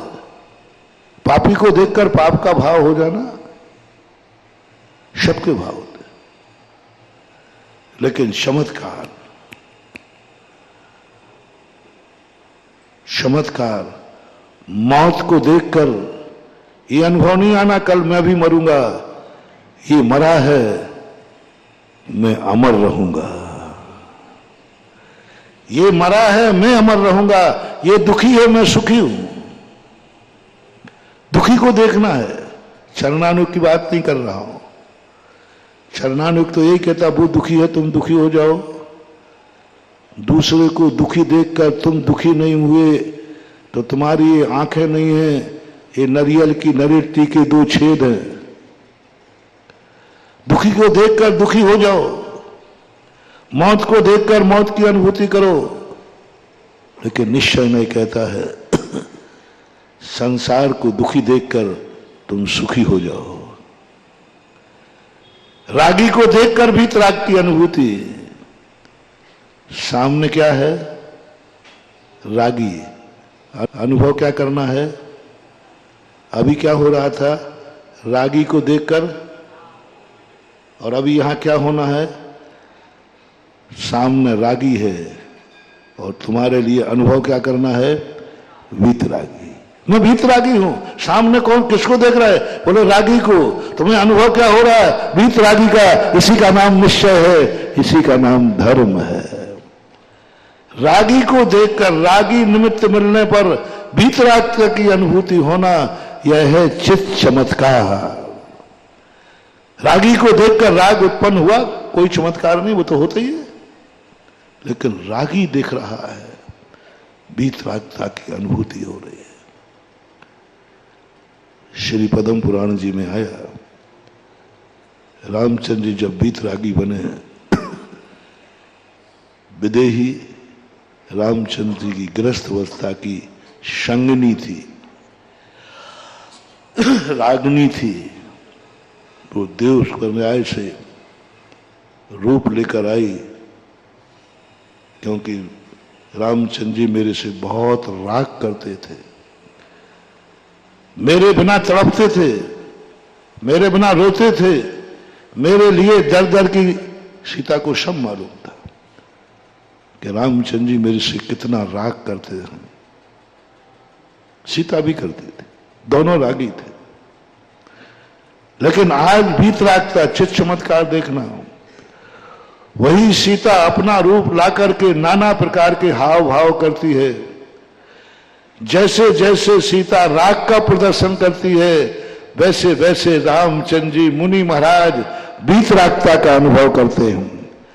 निमित्त राग बन रहा है, दृश्य राग का हो रहा है, और अनुभूति वीतरागता है। यह है चमत्कार, वीतराग। कोई राग की वस्तु नहीं है, फिर वीतरागी कोई चमत्कार नहीं। लेकिन वस्तु राग की है और अनुभूति वीतराग की हो। सामने पापी है, आत्मा के साथ पुण्यात्मा की अनुभूति है। सभी दृश्यों में यही करना है। जैसा है वैसा परिणाम, ये तो औदैहिक भाव है, यही तो मिथ्यात है, यही तो निमित्त बुद्धि है, यही तो निमित्त बुद्धि को मूड कहते हैं कुंद कुंद भगवान।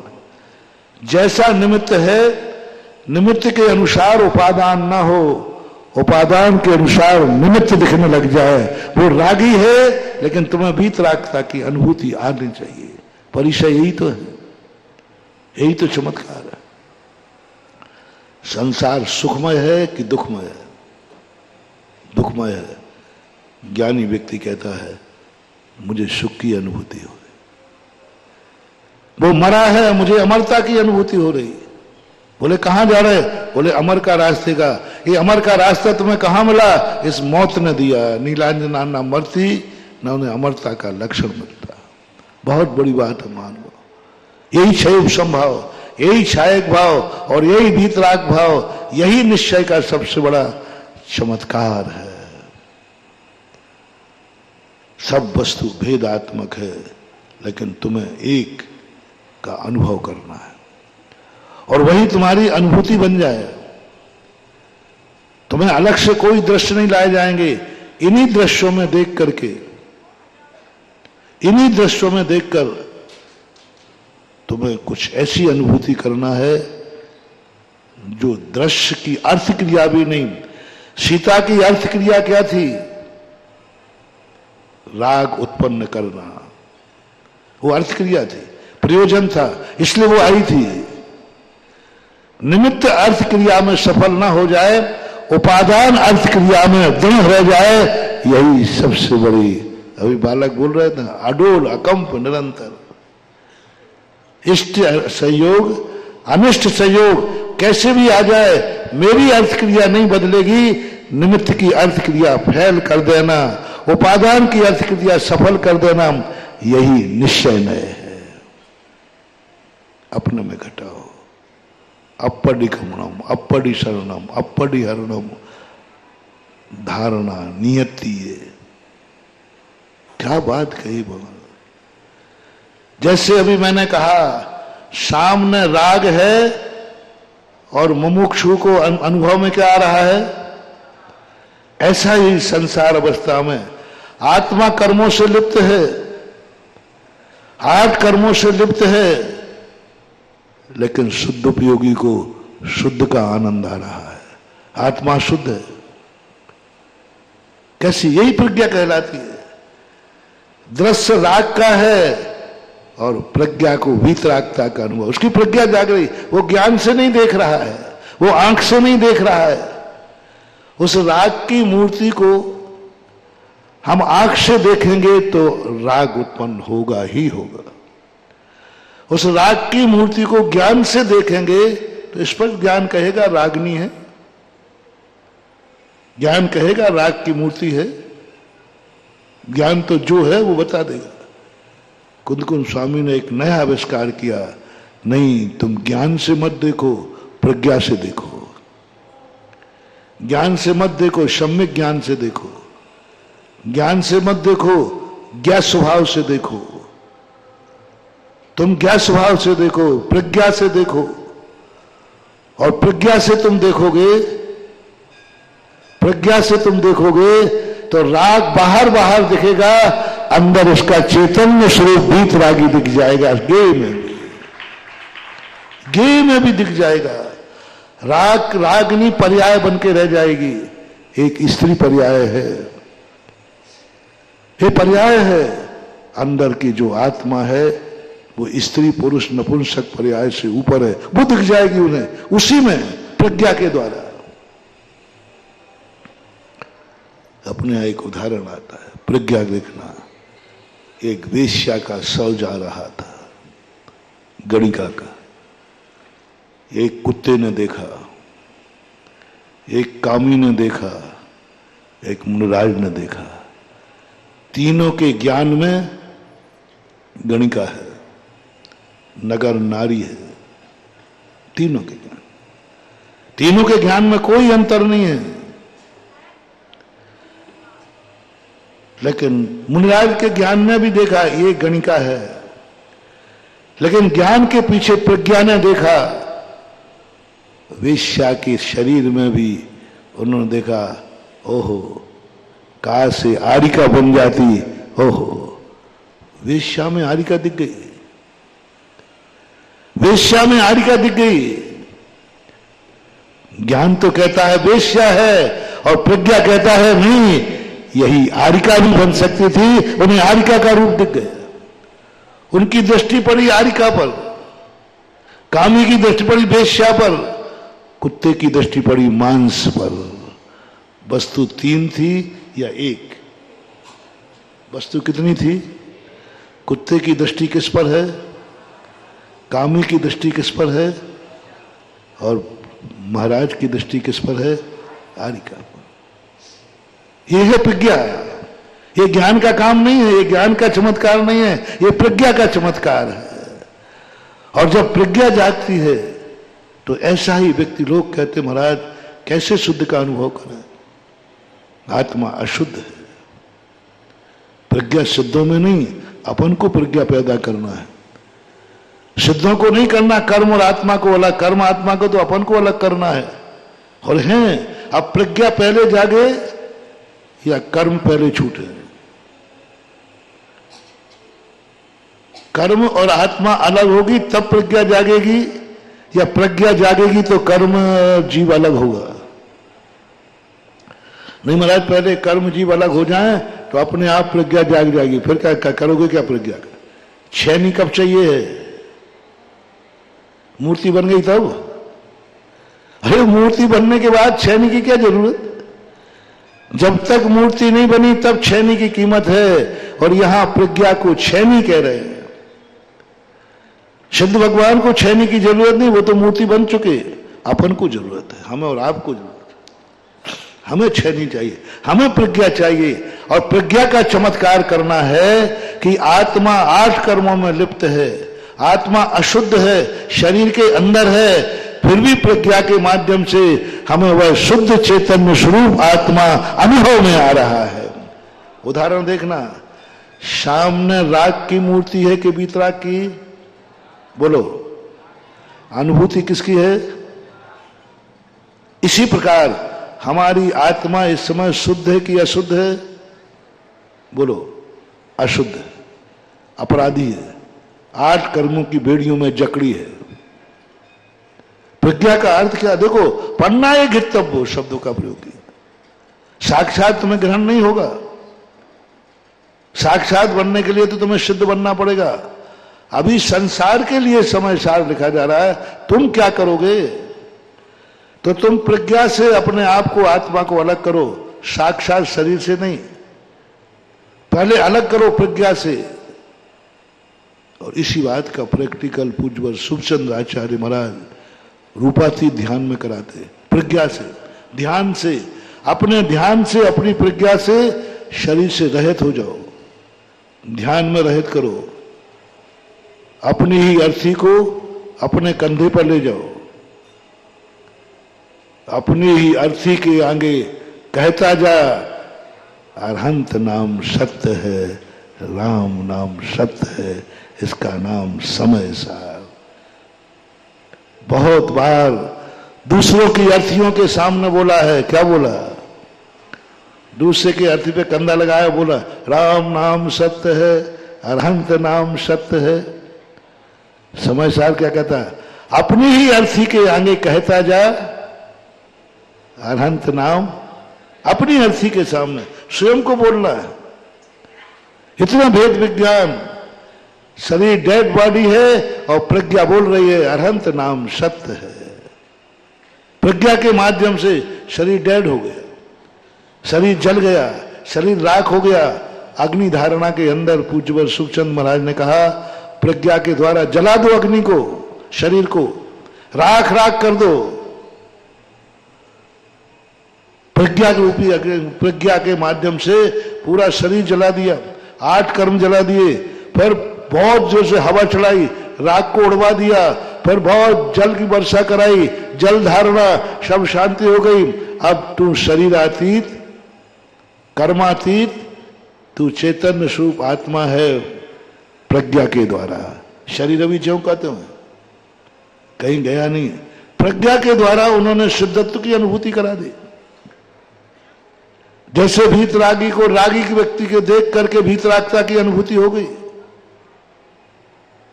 ऐसा ही ज्ञानी समय सारी के लिए अशुद्ध दशा में भी वह अपने आप को प्रज्ञा के द्वारा शुद्ध आत्मा को ग्रहण कर लेता है। अभी है नहीं आत्मा शुद्ध, प्रज्ञा। ये निश्चय नय का चमत्कार। अशुद्ध में शुद्ध की अनुभूति, दुख में सुख की अनुभूति। चारों तरफ से दुख का पहाड़ टूटा है। शेरनी लौच लौच करके मांस खा रही है, बोटी बोटी किए जा रहे हैं, घानी में पेला जा रहा है, दुख का पहाड़ टूटा है। और उन महाराज को अनुभूति किसकी हो रही है? सुकौशल महाराज। मांस नोचा जा रहा है, दुख का पहाड़ है, इससे बड़ी असाता क्या होगी? इससे बड़ा दुख क्या होगा? लेकिन अनुभूति किसकी हो रही है? सो इंद्र नाग नरेंद्र व अहेमेंद्र के नाही हो, अखत आनंद रहो। अकल्पनीय अखत आनंद हो रहा है और अनुभूति, वो क्रिया हो रही है दुख की, घानी में पेला जा रहा है और अनुभूति हो रही। ये है निश्चय नय का चमत्कार, ये है समय सार का चमत्कार।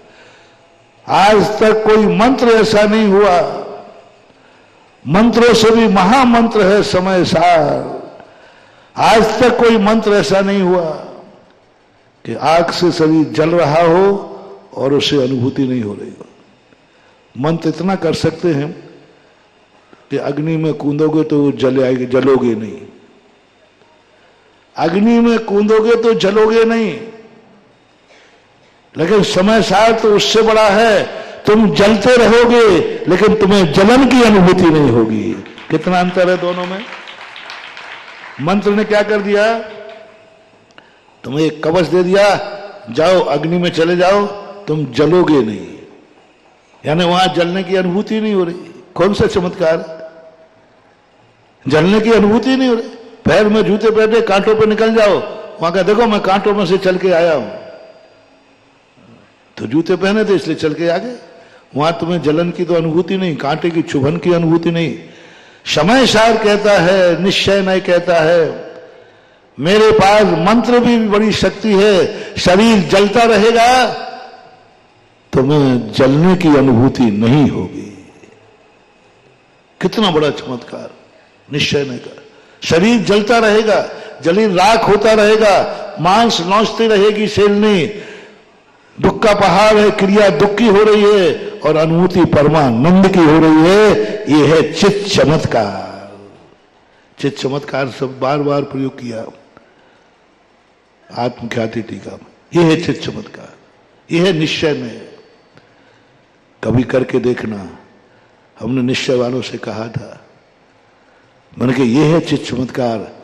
एक बार तुम हाथ डालो अग्नि में और तुम्हें जलन की अनुभूति नहीं हो, तुम्हें आनंद की अनुभूति हो, जाओ तुम्हें निश्चय का आनंद आ गया, अन्यथा तुम निश्चय वाले नहीं, निश्चयाभासी हो। जलते हुए जलन की अनुभूति नहीं, दुख होते हुए भी दुख की अनुभूति नहीं, मरते हुए भी अमरता की अनुभूति करना है, राग देश के निमित्त सामने है और भीतरागता की अनुभूति करना है। भीतराग कुछ नहीं, जल रहा है, मिट रहा है, सब कुछ मिट रहा है, देख रहा है मैं मिट रहा हूं और उसे अमरता की अनुभूति हो रही है। संसार पिस रहा है, पिस रहा है। चलती चक्की देखकर दिया कबीरा रोए, दो पाटन के बीच में। समय सार कहता है ये सब मजा नहीं आया, मरते को देखकर रोने बैठ गए, क्या बड़ी बात है।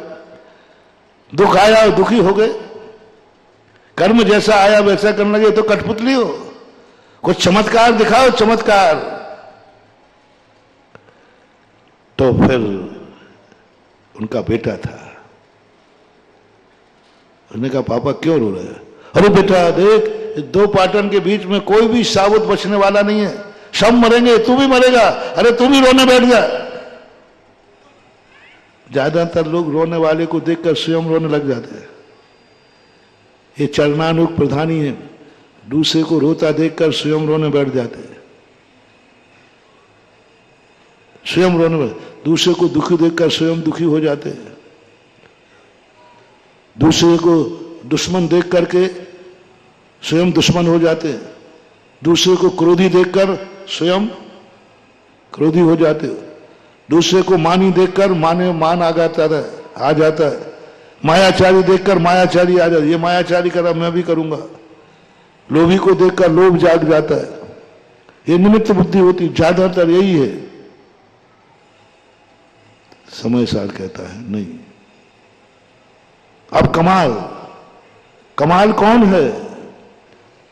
बेटे का नाम सारे जगत ने कमाल रखा। पिताजी कह रहा है बेटा देख तू भी मरेगा, ये सब मरेगा, मैंने सबको मरते हुए देखा है, मरघट से आया, मैंने कितने लोगों को मरते देखा, सब मिट रहा है, आकाश के बादल मिट रहे हैं, ये सब मिट जाएगा, तू भी मिटेगा, तू हंस रहा है। चलती चक्की देखकर दिया कमाल हंसाए, जो कीले से लग रहो ताकि पिसे बला है। जो कीले से पहले चक्की चलती थी ना, तो पाटे के नीचे आ गया पिस जाएगा। जो कील होती ना, कील बीच में डंडा होता है, उस कीली के किनारे जो दाने पड़ जाते हैं, कितनी चक्की पीसते रहो वो पिसते नहीं है, उनको फिर हटाना पड़ता है।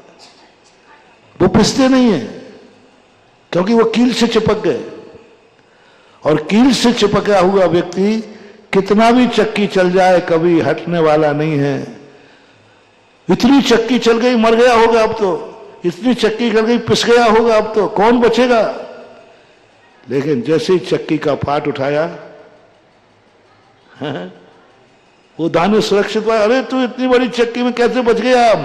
जो कीले से लग रहा, जो समय सार रूपी निश्चय नय के कीले से लग रहा, सारा संसार मिट जाए मिटने दो, वो कभी मिटने वाला नहीं है। मरण में भी अमरता का अनुभव। चक्की के अंदर भी वह सुरक्षित है, चक्की के अंदर भी वो मर नहीं रहा। कैसी बात है, चमत्कार। चक्की के अंदर है, वो भी अंदर ही है, लेकिन लोग बिना सहारे के हैं और ये कील के सहारा लिए। समय सार निश्चय न एक ऐसी कील है, इसका आलम्बन ले लो, सब मिटता रहेगा, तुम मिटते रहोगे और तुम्हें अनुभव होगा अब हम अमर भये न मरेंगे। तुमने कैसे जाना कि अमर हो। बोले ये मर गया ना, इसलिए मैं अमर हूं। दूसरे को फैल देख करके अपने फैल की अनुभूति करना, नहीं ये फैल हुआ है, मैं फैल नहीं होऊंगा। इच्छा यदि दूसरे का एक्सीडेंट देख करके, अरे भैया अब मैं गाड़ी में नहीं बैठता हूं, अब मैं यहीं रुकता हूं, क्यों, इसका एक्सीडेंट हो गया तो मेरा भी हो जाएगा। बोलो यदि ये धारणा बन जाए तो क्या होगा। इसका एक्सीडेंट हो गया तो मेरा भी हो जाएगा, यदि ये धारणा तुम्हारी बन जाए तो क्यों भाई सुशील मोदी, क्या मोदी नगर से यहां तक आ पाते। बैठे रहो बैठे रहो बैठे रहो। और कोई बात नहीं, जितने बार खड़े होगे उतने ही ग्राम वजन कम होगा। अच्छा दंड बैठक लगाते रहो। यदि एक्सीडेंट रास्ते में देख करके और ये डर हो जाता कि मेरा भी हो जाएगा तो यहां आ पाते। क्या सोच के आ गए, उसका हुआ है मेरा नहीं होगा, तभी ये रास्ता चल रहा है। वो मर गया तो मैं मर जाऊंगा, जीने का आनंद खत्म। वो मर गया मुझे भी मरना है, जीने का आनंद खत्म। जीने का आनंद क्या है, वो मर गया मैं जिंदा हूं, वो मर गया मैं जिंदा हूं, उसके देखकर मौत की अनुभूति हो और तुम्हें जिंदा रहने की अनुभूति हो, ये है एक विशेष फल। मौत को देखकर जिंदा की अनुभूति, मैं जिंदा हूं, अभी रोना बंद हो जाएगा। वो मरा, अब मुझे क्या रहा, अब तो क्या बचा, सब लुट गया। अरे मूर्ख, वो मरा है, तू तो नहीं मरा, तू तो जिंदा रहने की अनुभूति कर। मैं तो जिंदा हूं, दुनिया मरी तो मरी है, मैं जिंदा हूं। ऐसी परिणति जब जीव की जाग जाती है, ऐसी दशा जब जीव की जागती है, अपनी अर्थी के सामने कहता जा अनंत नाम सत्य है। कभी ऐसी अनुभूति करना। तो जो मैं उदाहरण दे रहा था सत का लक्षण उत्पाद व्यय ध्रुव से बनाया, ऐसा सत द्रव्य का लक्षण है, यानी अस्थि तो नहीं है, क्योंकि उत्पाद व्यय ध्रुव युक्तम सत। अस्थि तो कूटस्थ होता है, अस्थि तो अपरिवर्तनशील होता है, लेकिन यहां तो उत्पाद व्यय ध्रुव है, वो सत चाहिए। मिटते हुए में अमरता की अनुभूति चाहिए, ऐसा निश्चय नहीं होता है। और ये हमारे लिए आज समय सार में एवं भूत नय है, लेकिन हमारे आपके लिए, खास तौर पर आपके लिए नैगम नय का विषय है।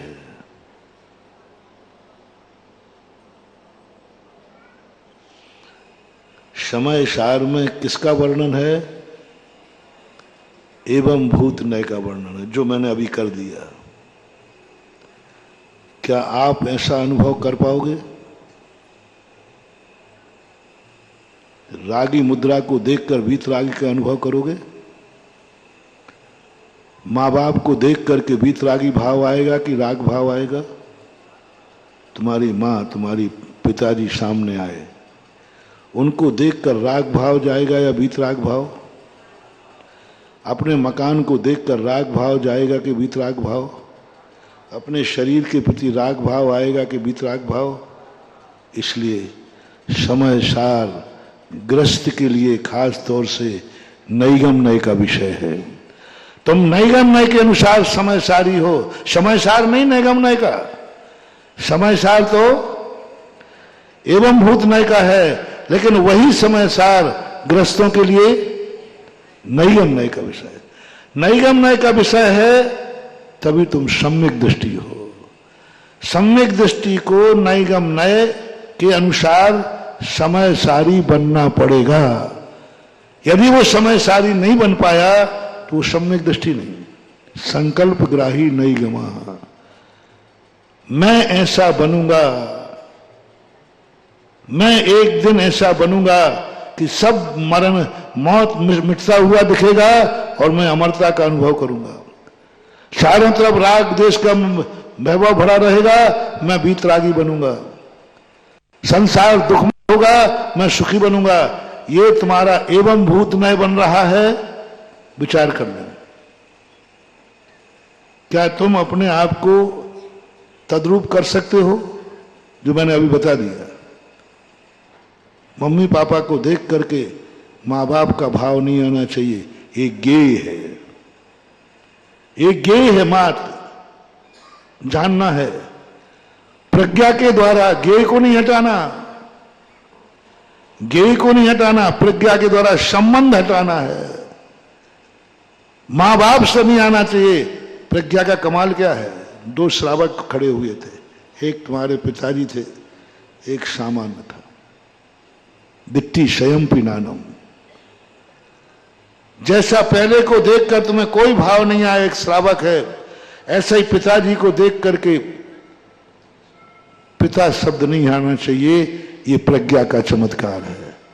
पिता है कि नहीं है? 100% पक्का है।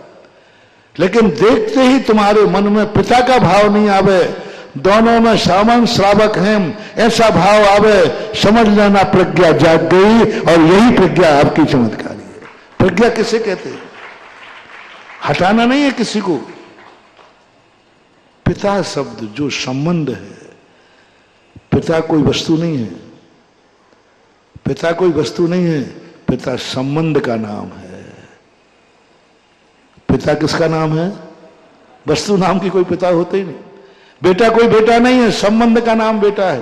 पति कोई वस्तु नहीं है, संबंध का नाम पति है। पत्नी कोई पत्नी नहीं, वस्तु नहीं है, संबंध का नाम है। भाई भाई कोई वस्तु नहीं है, संबंध का नाम है।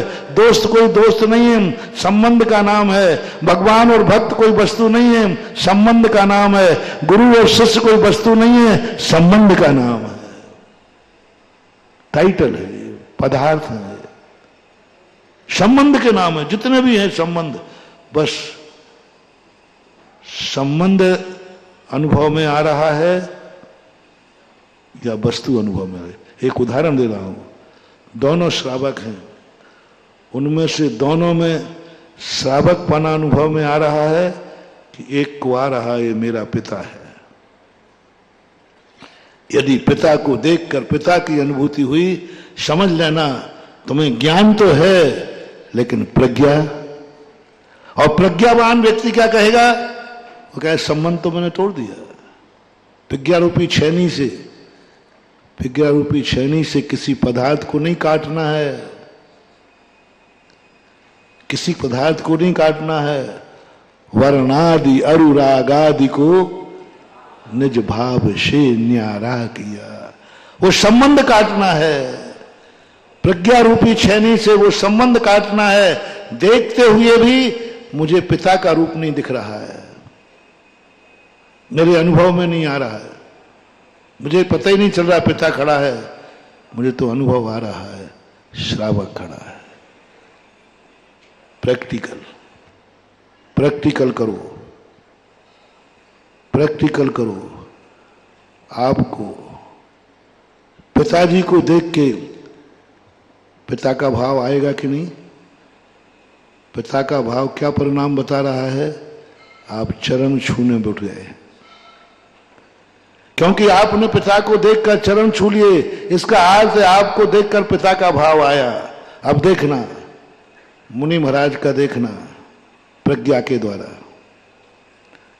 दो श्रावक आए, अब तुम कैसे पकड़ोगे? महाराज मैं कैसे पकड़ूं कि आपको पिता का भाव नहीं आ रहा है? कैसे पकड़ोगे महाराज? जब पिता था तो पिता का भाव आएगा? नहीं आएगा। देखो अभी प्रैक्टिकल बता रहा हूं। दोनों श्रावक दोनों आए, यदि पिता का भाव आता तो आशीर्वाद का हाथ नहीं उठता। आशीर्वाद उठना बता रहा है कि पिता का भाव गायब है, श्रावक का भाव आया है।